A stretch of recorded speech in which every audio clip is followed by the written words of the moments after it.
Pemerintah resmi menjalankan kebijakan opsen pajak atau pungutan tambahan pajak kendaraan bermotor mulai 5 Januari 2025. Kebijakan ini membawa perubahan signifikan pada struktur komponen pajak kendaraan yang tertera di Surat Tanda Nomor Kendaraan atau STNK. Salah satu perubahan penting adalah penambahan kolom baru untuk opsen pajak kendaraan bermotor atau PKB dan opsen bea balik nama kendaraan bermotor atau BPNKB. Ditinjau dari tarifnya, tarif opsen PKB dan opsen BBNKB adalah sebesar 66%. Namun aturan opsen ini tidak menambah beban wajib pajak. Walaupun objek pajak bertambah, jumlah pajak yang dibayarkan oleh masyarakat relatif tidak berubah. Opsen itu tidak jauh berbeda dengan pungutan PKB sebelumnya. Walaupun ada perbedaan kenaikan, tidak besar karena tarif PKB sebelumnya 1,75% dan tarif opsen yang diberlakukan 1,8% dipotong 10% dari PKB yang akan dibayarkan. Penerapan opsen pajak kendaraan ini ditanggapi beragam.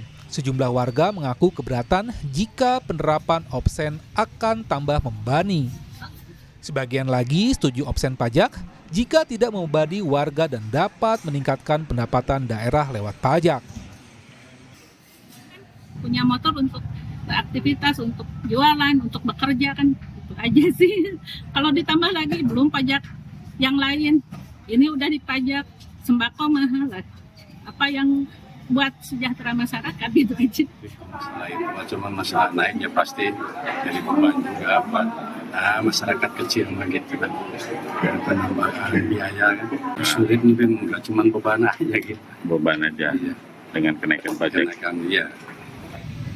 Opsen pajak merupakan pungutan tambahan dari pajak yang dilakukan oleh pemerintah kota kabupaten untuk menambah pendapatan asli daerah.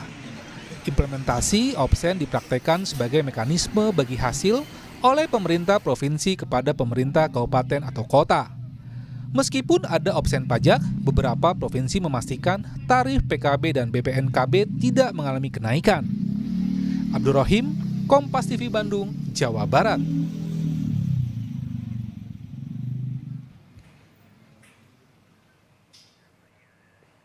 Dan saudara, untuk mengetahui lebih jelas terkait penerapan opsen pajak kendaraan 2025 ini, sudah bergabung bersama Jurnal Merah Putih Dedi Taufik, Kepala Badan Pendapatan Daerah Jawa Barat. Selamat sore Pak Dedi. Sore. Pak Dedi, apa yang menjadi dasar penerapan opsen pajak ini? Ya, yang menjadi perubahan ini kan sebetulnya hanya perubahan mekanisme aja ya di dalam pola perhitungannya. Nah, yang dulu penggunaan Undang-Undang 28 ini menggunakan pola bagi hasil, yaitu dana bagi hasil untuk kabupaten kota. Nah, sekarang opsen ini ada tambahan pajak yang memang langsung ke kabupaten kota. Nah, proporsinya yang dulu itu proporsi 70-30, sekarang 60-40, jadi 40% untuk kabupaten kota. Nah, kemudian juga dari pola perbedaan ini ya, penyesuaian ini, kita sudah melakukan langkah-langkah, terutama tadi option PKB dan BBNKB, yang memang kuncinya bagaimana dalam rangka meningkatkan kapasitas fiskal daerah ya, supaya meningkat. Kemudian juga berikutnya, yang kedua, jangan sampai bisa membebankan kepada masyarakat. Nah, itu yang kita lakukan hampir seluruh badan pendapatan di seluruh Indonesia seperti itu. Nah, kemudian juga untuk Jawa Barat sendiri kita sudah melakukan langkah-langkah ya, terutama supaya tidak membebankan masyarakat, kita sudah mengeluarkan keputusan gubernur yaitu pemberian pengurangan atas pajak terutang pajak ya untuk kendaraan bermotor, option pajak kendaraan bermotor, kemudian juga pajak terutang bea balik nama kendaraan bermotor dan option bea balik nama kendaraan bermotor. Nah, untuk biaya balik nama ini 0 untuk tahun 2025. Nah, berarti kan ini sudah tidak membebankan kepada masyarakat untuk pola balik nama. Kemudian juga untuk BBNKB juga sama, kita sudah berikan relaksasi. Kemudian juga untuk PKB juga kita menggunakan relaksasi yang tadi melalui keputusan gubernur. Jadi kuncinya tidak membebankan kepada masyarakat dan kemudian juga kembali kepada pola yang sekarang di tahun 2024 ini. Itu yang kita lakukan di pemerintah Provinsi Jawa Barat.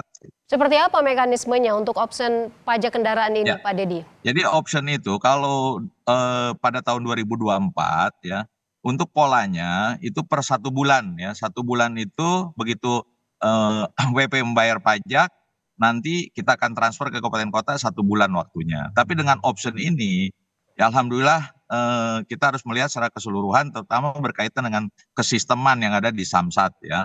Alhamdulillah di Jawa Barat kita didukung juga oleh tim pembina Samsat nasional, tim pembina Samsat provinsi, baik itu Polda Jabar, Polda Metro, dan Korlantas. Alhamdulillah tentang kesisteman ini bisa dilaksanakan, dan kemudian juga dari asosiasi, dari dealer ini mendukung berkaitan dengan option.